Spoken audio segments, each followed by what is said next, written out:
That's my pawn you just eaten. Yeah? Oh, well, I'd moved it anyway. Now what do you think you're doing? I'm moving my queen. That ain't your queen, that's my bishop. The salt cellar's my queen. No, it ain't. The pepper pot's your queen. Well, if you don't know your pieces, I'm going to play properly. Have you been moving anything else of mine? Oh, I don't know now. That egg cup yours? Yeah. Oh, I've moved it. Twice. That's my king's rook, that is. Oh, that's it, isn't it? I mean, that's cocked up my Sicilian defence. It's a waste of time carrying on. I mean, I was trying out Novochensky's opening gambit from the World Championships. No wonder it won't coming off. Oh, look, we've got to get a proper set if we're going to play properly. All right, set him up again. We'll give it another go.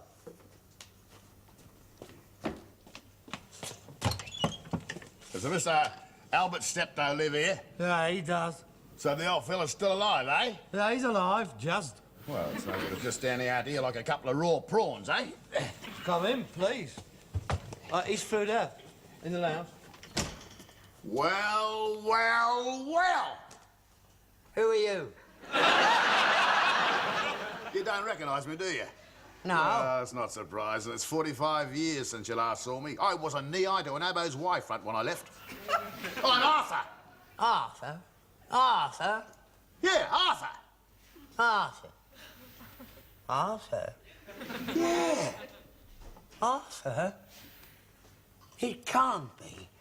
Not Arthur. Arthur, yeah, Arthur. Harold, it's Arthur. Is it? I can't believe it after all these years. Little Arthur. Old fella, now don't get yourself upset. Let's have a Captain Cook at you. Yeah, I'd never forget you. A bit small, a bit older, but I'd never forget you. Arthur. Excuse me. Oh, Harold, this is your brother. I've got no brother. Yes, you have, son. Arthur. Arthur? Yeah, Arthur. He's your elder brother. I don't be daft. I'm an only child. I've always been an only child. Arthur's your stepbrother. Mr. What do you mean, stepbrother? Well, I met Arthur's mother before I met your mother.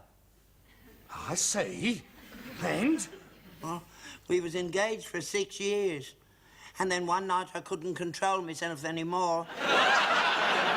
And after that, she went off me. I'm not bloody well surprised. And then Arthur come along. But she wouldn't marry me. She got in the cricket club. She said athletics and marriage didn't mix. And then she got picked for the women's cricket team to Australia. Leg spinner she was. And I never saw her again. And then I met your mother, and that was that. A very nice story. That's very savoury. How many more little bastards you got spread round the world? Don't you talk to me like that. Well, you certainly used to put it around, didn't you? You never told me that you had another son. Well, so long ago. I haven't seen him since he was 2 years old. I never even know if he was still alive. Well, I am alive and kicking. So you're my kid brother, eh? Such would appear. Well, I reckon this calls for a celebration. Does it? Yeah. Let's open up a few tubes of Foster's. I brought some with me. They said it was harder to find over here than an Arab at a bar mitzvah. I reckon your beer is flatter than a witch's tit. There you go. Have a real drink. To the Steptoe family. Long may it be reunited. To me 2 sons. Come on, Harold, drink up. Cheers. Oh, cripes, I needed that. My mouth was as dry as a kangaroo's jockstrap. There's so much I want to ask you, Arthur. But first things first, where are you staying? Well, as a matter of fact, Pop, I haven't made up my mind yet. I've just fallen out of the flaming aeroplane. But I understand there's millions of doss houses up around the Earl's Court, so I suppose I'll make my way up there and... No, you don't want to do that. Why not? You can stay here with us. We ain't got no room. Course we have. We make room. You don't want your brother staying with strangers. He's only arrived all the way from Australia. You can have Harold's room. Hey, wait a minute. Harold can put up a bed down here for the time being. Down here? That's very decent of you, Harold. I'm obliged to you. But Well, that's settled in. Ah, very nice. Oh, I must say, it's great to be back in the old country again. I can't tell you, Dad, what it means to me to meet you again. And young Harold, a fine boy. Yeah, a man needs roots. Roots? You're not stopping it. I mean long. I mean, it is a holiday. Well, as a matter of fact, I'm thinking of settling down here for good. I've been about a bit, you know. I've done a bit just about everything. Cattle droving, sheep shearing, walkabout, gold mining, pearl fishing. Oh, how marvellous. Yes, much better than it is over here. You'll be bored to tears here. All we got here is the bingo and the telly. Yeah, it's rotten when the rainy season starts and all. Rain, love it, love it. When you've spent as long as I have in the outback, you've no idea how beautiful a drop of rain is. No, I'm getting a bit too long in the tooth for gallivanting. I think it's time for me to settle right down. And where better than in good old Pommy land with your old dad and your kid brother. Excuse me. How long are you going to keep my taxi waiting out here? Damn the flaming crows, I forgot all about you. £5.10, please. £5.10? £5.10. And I turned the clock off when you got out of the cab. Yeah, maybe you did, but I think you turned the bastard on when I left Melbourne. It's still £5.10. What, to drive me from London Airport? I'm not a flaming darkie, you know. It's still £5.10. £5.10. Harold, I don't seem to have any pommy money on me. I wonder if you'd mind paying Ned Kelly here. What, £5.10? Yeah, give the man the money, Harold. I'll give it back to you. Too right, as soon as I've cashed me traveller's checks. Of course he will. Oh, it's marvellous to see you again, Arthur. How's your mother? Ah, but very sad. Sorry to say the old woman passed on last month. Oh, dear. Oh, I'm very sorry. Yeah, it came as a great shock. Never been crook in her life. Active right up to the last. What happened to her? Keeled over with a half-shaved merino ram between her legs. New South Wales shearing championships it was. She would have won too. 39 seconds left and she only had the back legs to go. Oh, great tragedy. Yeah. Yeah, she was onto a whole carton of Swan Lager too. Not that that would have lasted long, you understand. Here, you want another? And I'll go in here. Yeah. Did she ever marry? Oh, no, not her. She shacked up for a while with an eye-tie plonk goer, but he used to beat the bejesus out of her. And one night he come home, real Adrian Christie was. And she bashed him over the head with a bottle of his Vino Reddo. She loaded up the Ford and we didn't stop for 300 miles.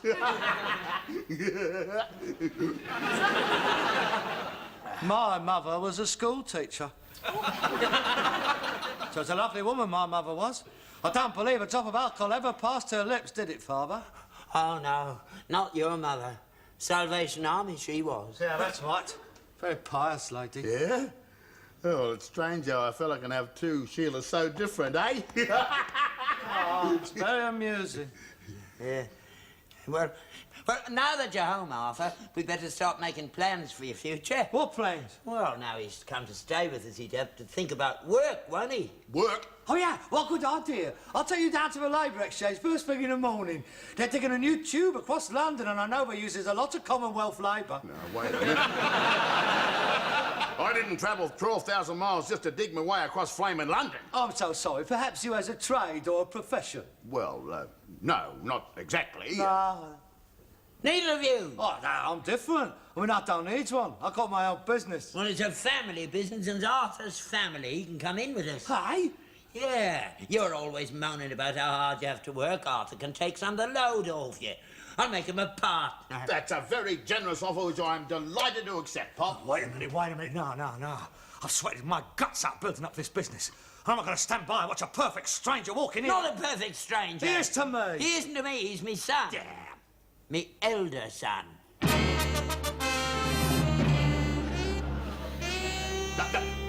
Leave him be, Pop. Leave him be. He'll get over it. That's come as a bit of a shock to the young fella, me turning up like that out of the blue. He's bound to be a bit jealous. I can't understand it after all I've done for him. Well, he'll get over it. Just give him time. In the meantime, I think I'll go upstairs and clean up a bit. But first, I'll pop outside and point Percy at the porcelain. And then, I'll tell you what I'll do. I'm going to take you and young Harold up to town and buy you some slap-up tucker in a bonza frog calf. Marvellous. Yeah, there's just one thing, Dad. I wonder if you could see your way clear to lending me a few quid. Just until I get me traveller's checks cashed, do you understand? Of course. Anything you want. 5, 10? Yeah, I better make it 20. No, second, make it around 50, then I won't have to keep coming back to you. 50 it is. Oh, it's good to see you again, Arthur. You don't know what this means to me, having me 2 sons around me. You've made an old man very happy. Well, it's great to be back home, Dad. Oh, wait a minute. I got a little present for you.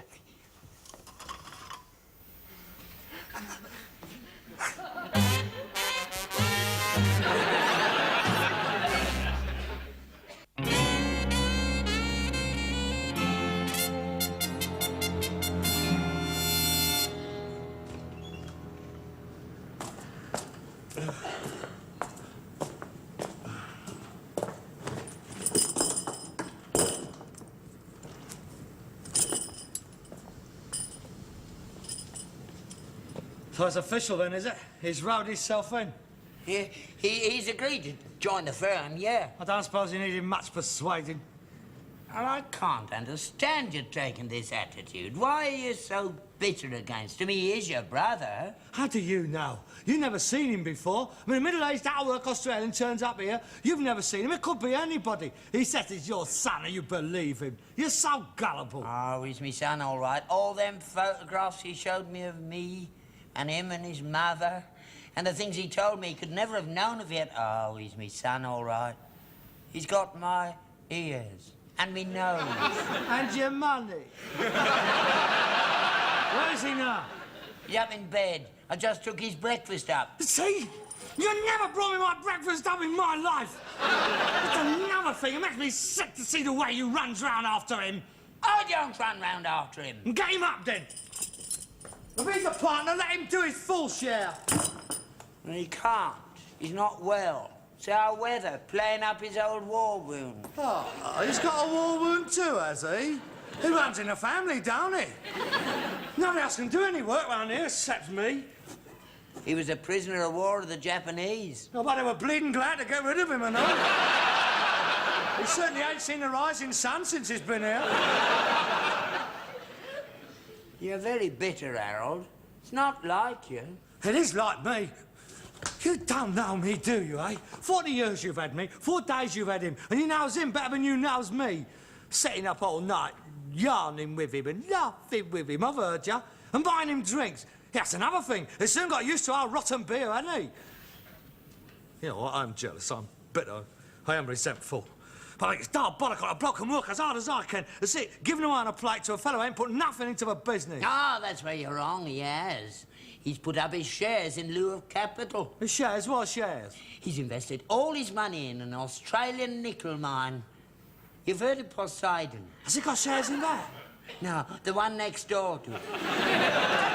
The Poseidon Reef runs right under his land. Oh, my God. Oh, he's got the lot there. Nickel, gold, opals, tin, steel. Bread pudding, marmalade. You daft pillock.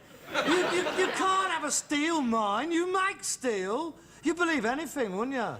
It's better than Poseidon. Everything he's got's on top. You don't have to dig for it.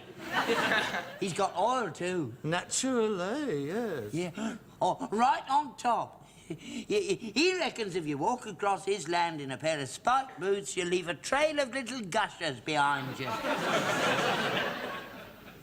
And you believe all this? Of course I do. He told me. Daddy's a con man. He's a nebbish. He's a ponce. You don't like him, do you? No, I don't like him. He'll never give me no boomerang. It makes me sick to see the way you've been taken in by him. You ain't got time for me anymore.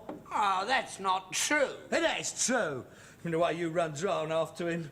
You think the sun shines out of his ear holes? If I all exist, I don't exist anymore. Oh, no. It's only natural that a man should have some affection for his firstborn. Right. Well, you favour him if you want to, but I'm warning you, I'm not going to stand by and see everything that I've worked for handed on a plate to one of your illegitimate sprogs. There's enough for all of us. Where? Oh, show me, where? Now how many more's going to turn up once the word gets around? None. There's only you and Arthur. You side more bleeding offsprings than an Aberdeen Angus, you are. You ought to be stuck on a stud farm with a rosette behind your ear hole. Then you'd have a morning of business, wouldn't you? We'll finish up with a bigger board than ICI's got. No, we won't. There'll only be the three of us. You've been very childish, Harold. Arthur's just the man for this firm. We've never had a good financial brain running the business. Thank you very much. I've managed perfectly well up to now. Well, Arthur says our books is in a shocking state. Oh, you sold him the books, have you? You had no right. I don't want every Tom, Dick or Harry knowing how much directors' fees I have been voted. Well, he says the first thing he wants to change is our in and out column. Oh, but he does. I'll put it all in. He takes it all out. He knows what he's talking about, does Arthur? And I don't. Well, I don't blame you. You do your best. It's only that Arthur, well, he's got a better education than you have. Everybody's got a better education than I have. I spent more time on the horse than Cartman ever did in school. Well, you didn't like school. You was always up in the wag. Well, that's no reason for not sending me. You should have made me go. I couldn't. You were too big. You were heavier than me when you was 11. I tried to make you to go to school, but you kept threatening to wallop me. What? When I was 11? Yeah, I was frightened of you. Couldn't control you. I tried to send you to Borstal, but they wouldn't have you. Again, thank you very much. What an idyllic childhood I did have. Well, it's true. It ain't true. I never stood a chance, mate. I mean, a number of times you said to me, I don't go to school today, it's a lovely day. Why don't you come out and around, get a bit of fresh air? No wonder I couldn't keep up. Well, you didn't used to mind. Of course I didn't mind. I was so far behind at school, it was humiliating. I was kept back in the same class for 3 years running. I was the only bloke in the juniors in long trousers. In fact, I got into the army, I never would have been able to learn to read and write. You crippled my mind, you did. And now you blame it all on me. And I could have been a doctor. Or a band leader or something. I always liked music. That's another thing you never helped me with. I mean, my teacher said that I was musically inclined and you ought to encourage me. But you wouldn't buy me a piano, would you? No. You taught me how to whistle instead. I brought you that piano off the round. It had 32 notes missing. I couldn't even play chopsticks on it. Every time I did play, the lid used to fall right across my fingers. Aversion therapy, they call that today. No, mate, I never stood a chance. It's no use blaming me for your own shortcomings. I'm Arthur's father, too, and he's doing all right. Oh, because he got away from you. Oh, I wish it'd been the other way around. I wish I'd have been the illegitimate one. I wish I'd have been taken away. I would have amounted to something then, I could tell you. I would have turned out a bloody sight better than he is.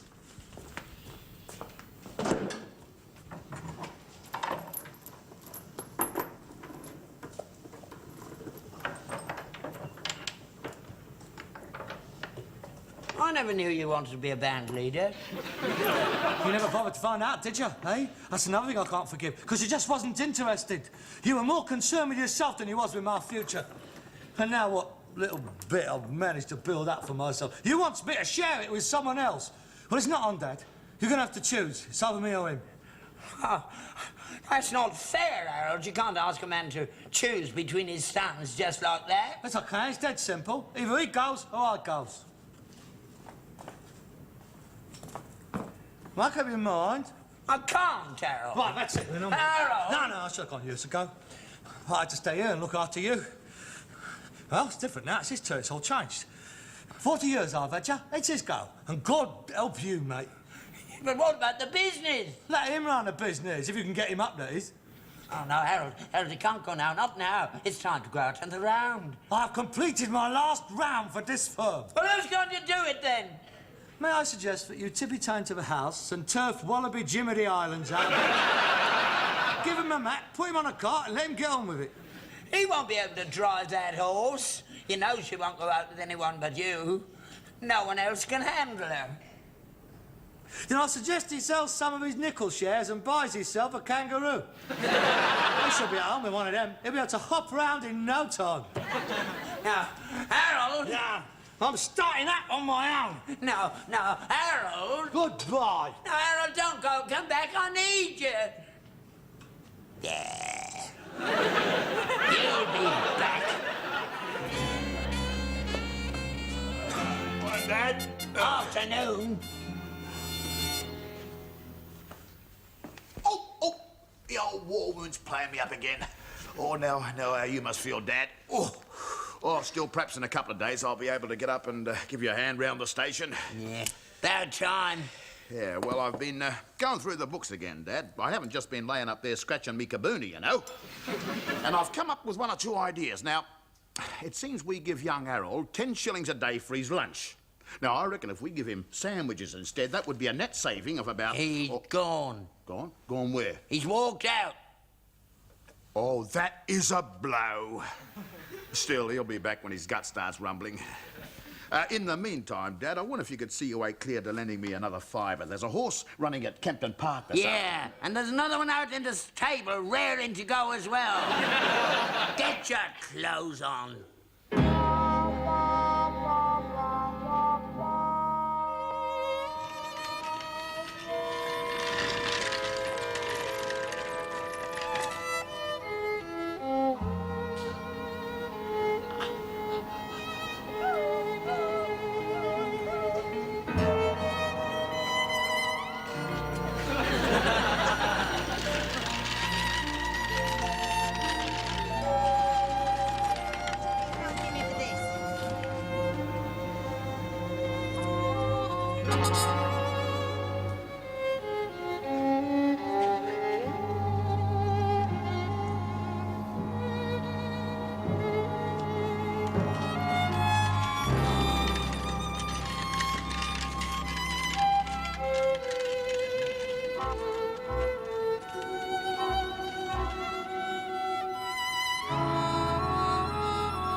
Hello, son.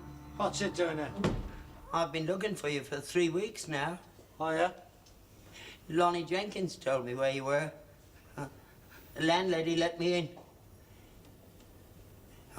I'll put a shilling in. There is no need to, thank you very much. I'm quite capable of taking care of my own eating.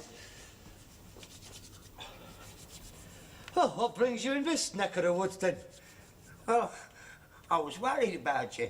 Haven't heard from you, and I was wondering how you were getting along. Oh, quite well, thank you. I do very nicely. Staying on here, then? Oh, good heavens, no. This is only temporary accommodation.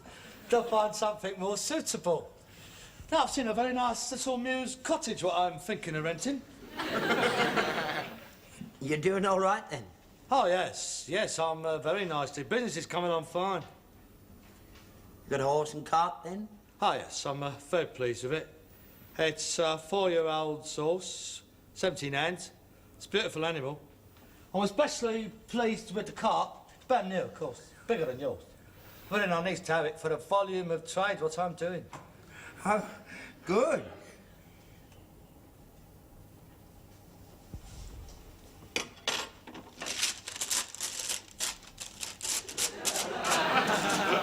Aren't you going to put jam on it? You always like jam on it. I ain't got no jam. So I'm on a diet, so I could give nut jam. Yeah, I mean, we eat too much, we businessmen. We're digging our graves with our own teeth, as my specialist puts it. Harold. Yeah? Come home, Harold, please. I've been through all that before. I don't see the advantage of discussing it anymore. I need you, Harold. The business needs you. I'm sure your new business manager can look after it perfectly well. He's gone. You go? Where? Hopped it. Back to Australia, I think. You were right, Harold. He was a ponce, a lazy, no-good con man. I told you, a bloke like him, he wouldn't take the horse and cart out. Oh, he took it out all right. It's the trouble, he didn't bring it back. Flogged it. Never seen him since. Swine. No, well, what to expect? They're not all like me, you know. What to do? I haven't even got a horse and cart now. Please, Harold, come back. I can't manage on my own. I don't know about that. I would like to help you, really, I would. But it's going to be very difficult. I mean, I've got a whole yard full of people depending upon me now. Of course, I wouldn't ask you to close up just like that. I thought we might come to a business arrangement, put it on a proper business footing, a merger between your firm and mine. We could call it Steptoe and Steptoe. A reverse takeover, you mean? You are? Yes, it's quite a common arrangement when a small, thriving firm like mine appears to merge with a larger firm, but in effect takes it over. Yeah, it's very interesting, I must admit. I suppose we could enter into exploratory dialogue. Mind you, the assets of the both companies have to be fully analysed. I don't... That didn't last long, did it? She's got that well rigged. I ain't got no more shillings. Yeah, I only carry notes with me, you see. Difficult. I'll tell you what, Harold. Why don't we carry on our explanatory dialogue back home? The fire's in. I banked it up before I left. Oh, well, of course. I mean, psychologically, I will be at a disadvantage talking to you on your home ground. I got steak and kidney pie in the oven. And then, have you? And sherry trifle.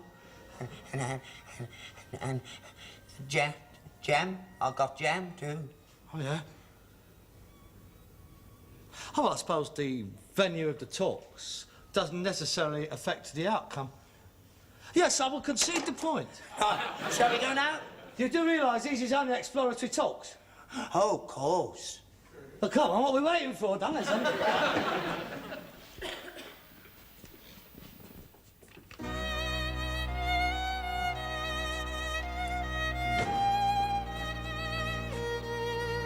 Here, you know my accountant is going to have to go right through your books. Right.